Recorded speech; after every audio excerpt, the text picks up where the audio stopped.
Check. Sound check. All right.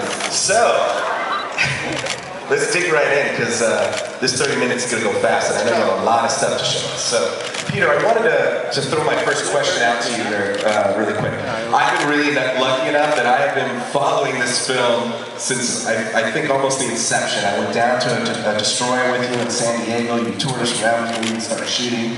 So I'm really, really psyched. So I have seen your love of the Navy and fascination with the Navy. So I have a two-part question. What's that connection about? And why do this film under the Battleship brand? Right. So I grew up. My dad was a Marine and was a huge Navy war historian. And as a kid, my dad would take me to every Navy museum in America and make me sit. And we would be getting lectures from the people who work at the museum. And my dad used to interrupt them all the time and explain to them what they were doing wrong. And my sister and I had to just sort of, take that. And the thing is, my dad was right about almost all of it. And so I grew up studying the Navy and loving the Navy. And for a long time, I wanted to do a movie about the Navy. And the one that I wanted to do was a movie about the Essex, which was a whaling ship that was sunk off of, came out of Nantucket and was sunk.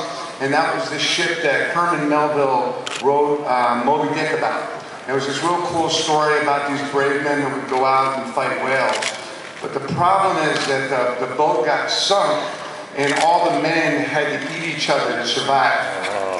Cannibalism. And that wasn't very popular with the studios. But you guys wanted to start that movie? I read that. What's the name of that book? I read the book. In the Heart of the Sea. It's an awesome book. Yeah. But they all eat each other in the end of the story. It's a little romantic comedy, yeah. And so that was a non-starter. And then, I thought about Battleship, and frankly, it was like it didn't initially lend itself to the most logical interpretation for a film, and I've certainly heard certain inherent skepticism about how we could possibly be so insane as to try and do it. Well, we have actually done it, and we are that insane, and I think that what I love so much about the game of Battleship was as simple as it is. Me calling out D1, you say miss, you say D5, I say miss. Well, when I say hit, something kind of interesting happens, and I try and kill you as brutally and quickly and mercilessly as possible. There's no mercy, and you try and kill me, and that's actually really good DNA for a movie. So we were able to take that DNA and my love of the Navy, and you're going to see some of what we created. Great. Now, you've got great people in Battleship. You've worked with Taylor before on Friday Night Lights TV show. This is her first feature film debut. Real life Army vet, right? Colonel Greg Gatson, I believe. Brooklyn, Alexander, Liam Neeson. How'd you land this cast? First and foremost, for anyone that's ever seen my work, Friday Night Lights, half of that show is improvised. That's all on the actors, and for me, it's about finding smart actors. And I'll be honest, I wanted, the one thing that we know is universal is looks, and maybe these two are kind of good looking. I don't know, maybe.